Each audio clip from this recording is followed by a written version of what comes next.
கிறிஸ்து இயேசுவில் அன்பார்ந்த சகோதர சகோதரிகளே, கிறிஸ்துவின் அன்பு தீயில் நாமும் வாழ்ந்து பிறரையும் வாழ வைக்க பொது காலத்தின் 20ஆம் ஞாயிறு இறைவார்த்தை வழிபாடு நம்மை அழைக்கின்றது. தங்கம் இயற்கையின் மிக விலை மதிப்புள்ள உலோகங்களில் ஒன்று. வெட்டி எடுக்கப்படும் தங்கத்தாதுவில் பல கலப்படங்கள் உள்ளன.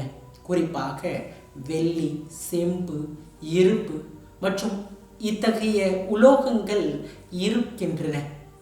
தூய தங்கத்தை வெளிப்படுத்த சுத்திகரிப்பாளர்கள் அதை ஒரு உருக்கு பாத்திரத்தில் வைத்து கடுமையான வெப்பத்திற்கு அதனை உட்படுத்துகிறார்கள். இங்கு தீ தங்கத்தை அழிக்கவில்லை, தங்கமல்லாத எல்லாவற்றையும் எரித்து தங்கத்தை வெளிப்படுத்துகின்றது. இதைத்தான் இறைவனின் அன்பு தீ நம் ஆன்மாக்களில் செய்கிறது. நாம் விலை உயர்ந்த தங்கம் போன்றவர்கள், கடவுளால் அன்பு செய்யப்பட்டவர்கள். ஆனால் நம் அகந்தை, சுயநலம், பயம், வெறுப்பு என்னும் கலப்படங்களுடன் வாழ்கின்றோம். இறையன்பின் தீ நம்மை அழிக்கவில்லை, மாறாக கிறிஸ்தவ வாழ்வுக்கு எதிரான நம் சொல் மற்றும் செயலை இது எரிக்கிறது. இன்றைய நற்செய்தியில், மண்ணுலகில் தீ மூட்ட வந்தேன், அது இப்பொழுதே பற்றி எரிந்து கொண்டிருக்க வேண்டும் என்பதே என் விருப்பம். லூக்கா 12:49 என இயேசு எடுத்துரைப்பது நம்மை வாழ வைக்கும் இறையன்பின் தீ.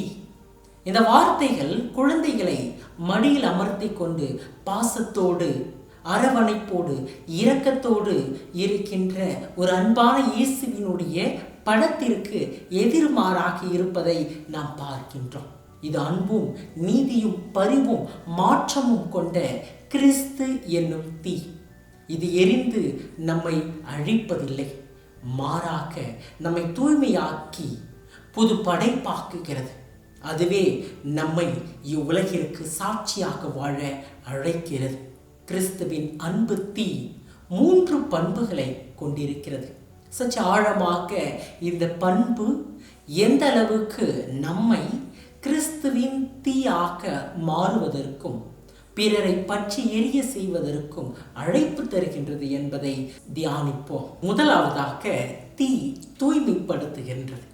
இன்றைய முதல் வாசகத்தில் இறைவாக்கினர் எரேமியா கடவுளின் பணியை ஆற்றியதற்காக பாழுங்கிணற்றுக்குள் தள்ளப்பட்ட போதிலும் அழிவின் குழியிலிருந்து, அதாவது அந்த சேறு நிறைந்த கிணற்றிலிருந்து மேலே எடுக்கப்பட்டார்.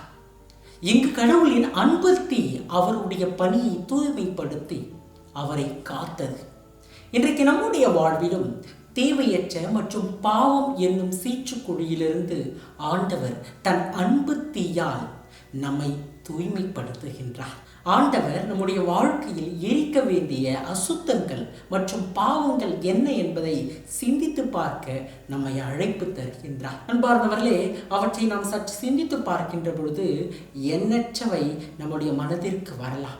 பொரளி பேசுதல் நம் உறவையும் சமுதாயத்தையும் அழிக்கும் ஒரு நச்சு பழக்கம். கடவுளின் அன்பு தீ அதை எரித்து ஊக்கமளிக்கும், நமக்கு மகிழ்ச்சி அளிக்கும் வார்த்தைகளாக அது மாற்றும். நம்முடைய சோம்பேறித்தனம் நம் வளர்ச்சிக்கும் மற்றவர்களுக்கு சேவை செய்வதற்கும் தடையாக இருப்பது. மீண்டுமாக இறைவனின் அன்பு தீ அதை எரித்து இறை உறவிலும் மனித உறவிலும் சுறுசுறுப்பாக வாழ வளர உதவுகின்றது. பொறாமை நம்மை அழிக்கும் ஒரு உணர்வு. கடவுளின் இரக்கத்தின் தீ அதை எரித்து மற்றவர்களை பாராட்ட நம் மனங்களை தூய்மைப்படுத்துகின்றது. இறையன்பின் தீ நம் பயத்தையும் எரித்து விடுகிறது. இறைவனின் அன்பு தீ நம்முடைய வாழ்க்கையின் சுமைகளை மற்றும் பாவங்களை அகற்றி இறை உறவில் தூய்மையாய் வாழ்வதற்கு நம்மை அழைக்கின்றது. நம்முடைய ஆன்மீக வாழ்விற்கு தடையாக இருக்கின்ற யாவற்றையும் எரிக்கின்ற இயேசு மண்ணுலகில் தீயை மூட்டுவதற்கே வந்தேன் என்று இன்றைய நற்செய்தியிலே குறிப்பிடுகின்றார். அன்பார்ந்தவர்களே, இறைவாக்கின எசையா புத்தகத்தில், இதோ என் நெருப்பு பொறி உன் உதடுகளை தொட்டது, உன் குற்றப்பழி உன்னை விட்டு அகன்றது, உன் பாவம் மன்னிக்கப்பட்டது. எசையா 6வது அதிகாரம் 6 மற்றும் 7வது இறை வார்த்தைகள். எனும் இந்த இறை வார்த்தைகளுக்கு ஏற்ப ஆண்டவருடைய அன்பு தீ நம்முடைய உதடுகளை தொட்டு நம்மை தூய்மையாக்குகின்றன. ஆண்டவரின் தீ எசையாவை அழிக்கவில்லை, அவருடைய பணிக்காக அவரை தயார்படுத்துகின்றது. நம்முடைய வாழ்க்கையிலும் இறைவனின் அன்பு தீ அவர் வழியில் வாழ நம்மை தூய்மையாக்கி தயார்படுத்துகின்றது. இரண்டாவதாக, தீ மாற்றத்தை ஏற்படுத்துகின்றது. இறையன்பு தீ நம்மை தூய்மைப்படுத்துவது மட்டுமல்லாது மாறாக நம்முடைய வாழ்வையும் அது மாற்றுகின்றது. தேவையற்றதை எரித்து நமக்கு புதியதொரு இயல்பை தந்து இறைவனின் அன்பின் சாட்சிகளாக நம்மை மாற்றுகின்றது. இந்த மாற்றம் வெறும் வெளிப்புற மாற்றம் அல்ல, மாறாக நம்மை அறிய செய்யும் முழுமையான மறு உருவாக்கம். பெந்தகோஸ்து நாளில் திருத்துதர்கள் மீது ஆவியினுடைய அக்கினி நாவுகள் இறங்கி அவர்களின் பயத்தை போக்கி முற்றிலுமாக மாற்றியது. திருத்துதர் பணிகள் 17வது அதிகாரம் 6வது இறைவசனம். ஆவியின் அக்கினி அவர்களுடைய பயத்தை நீக்கியது. அது வெறும் பயத்தை மட்டும் நீக்கவில்லை, மாறாக அவர்களை நற்செய்தி அறிவிப்பாளர்களாகவே மாற்றியது. திருத்துதர் பவுல் இயேசுவினுடைய அன்பு தீ மின்னலாக அவரிடம் வருவதை உணர்ந்தார். தமாஸ்கு நகர் நோக்கி செல்லுகின்ற பொழுது அந்த இறை அனுபவத்தை அவர் பெற்றார். இந்த இறை அனுபவம் அவரை மனமாற்ற பெற செய்தது. இந்த மாற்றம் கிறிஸ்தவர்களை கொன்றவரை பிற இனத்தவரின் பாதுகாவலராக கிறிஸ்துவின் உண்மை சீடராகவே மாற்றியது. இதனால் அவருடைய முழு வாழ்க்கையும் கிறிஸ்துவுக்கு சான்று பகர அவரை செய்தது. அவரது ஒவ்வொரு மூச்சும், ஒவ்வொரு வார்த்தையும், ஒவ்வொரு செயலும் நற்செய்தியை பகிர்வதில் ஆழ்ந்திருந்தது. நம் அன்றாட வாழ்க்கையில் இந்த மாற்றத்தை நாம் தொடர்ந்து காணுகின்றோம். கோபம் மற்றும் வெறுப்புடன் போராடும் போது ஜெபம், திருப்பலி மற்றும் ஆன்மீக வழிபாடுகள் மூலம் நாம் இறைவனின் இந்த அன்பு தீயை பெற்று நம்முடைய இதயத்தில் ஒரு மாற்றத்தை பெறுகின்றோம்.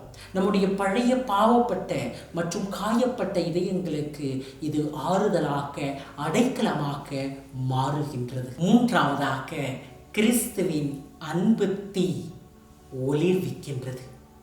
இயேசு தன்னையே உலகின் ஒளி மத்தேயு 5வது அதிகாரம் 14வது வசனத்தில் கூறி கிறிஸ்துவின் அன்பு தீ ஒளிரும் தன்மை உடையது என்பதை வெளிப்படுத்துகின்றார். கிறிஸ்துவின் தீ நம்மை தூய்மைப்படுத்தி புதிய மாற்றத்தை தருவது மட்டுமல்லாது, தீ ஒளிர்வது போல நாம் பிறரும் கிறிஸ்துவின் அன்பு தீயை பெற்றுக்கொள்ள ஒளிர வேண்டும் என்று கூறுகின்றது. நம்முடைய வாழ்வு அடிக்கடி மரக்காலுக்குள் வைக்கப்பட்ட விளக்காக இருக்கிறது. இது குன்றின் மேல் ஏற்றப்பட்ட விளக்கை போல கலங்கரை விளக்காக மாறுகின்ற பொழுது பிறரும் இந்த கிறிஸ்துவை தங்களுடைய வாழ்க்கையில் உணர்ந்து கொள்ள வழிவகை செய்கிறது. யோவான் நற்செய்தியில் யோவான் எரிந்து சுடர்விடும் விளக்கு, நீங்கள் சிறிது நேரமே அவரது ஒளியில் களிக்கூற விரும்பினீர்கள். யோவான் 5வது அதிகாரம் 35வது வசனத்திலே வாசிக்கின்றோம். இந்த வார்த்தை பல தருணங்களிலே நம்முடைய வாழ்க்கைக்கு ஒத்து போகிறது. நாமும் சில நேரங்களில் மட்டுமே கிறிஸ்துவின் ஒளியில் களி கூற விரும்பினோம். திருமுழுக்கு யோவானின் வாழ்க்கை கிறிஸ்துவை மற்றவர்களுக்கு காட்டுவதில் ஆழ்ந்திருந்தது. அவருக்கு இருந்த அந்த தீ மெசியாவிற்கான வழியை ஒளிர செய்தது. இன்றைக்கு நாமும் அத்தகையோராய் வாழ அழைப்பு பெறுகின்றோம். திருமுழுக்கு யோவான் அவருடைய வாழ்வே பிறருக்கு ஒளியாக இருந்தது. அவருடைய உணவு, உடை, வார்த்தைகள் எல்லாம் வரவிருக்கும் இறையாட்சியை சுட்டி காட்டியதை நாம் பார்க்கின்றோம். அன்பார்ந்தவர்களே, ஈஸ்டர் நள்ளிரவு திருப்பலியின் போது பாஸ்கா மெழுகுத்திரியில் இருந்து நாம் எல்லோருமே நம்முடைய மெழுகுத்திரிகளை ஏற்றுகின்றோம். ஒற்றை ஒளியிலிருந்து பல ஒளிகள் இங்கு பிரிவதை நாம் பார்க்கின்றோம். ஆம், ஒரு மெழுகுத்திரி பலருக்கு ஒளியை தந்தாலும் தன்னொளியில் ஒரு நாளும் குறைவுபடுவதில்லை. நம்மிடமுள்ள இறைவனின் அன்பு தீயும் அப்படிதான் ஒருபோதும் குறையாமல் நம் வாழ்வில் எரியும், பிறர் வாழ்விலும் பிரகாசிக்கும்.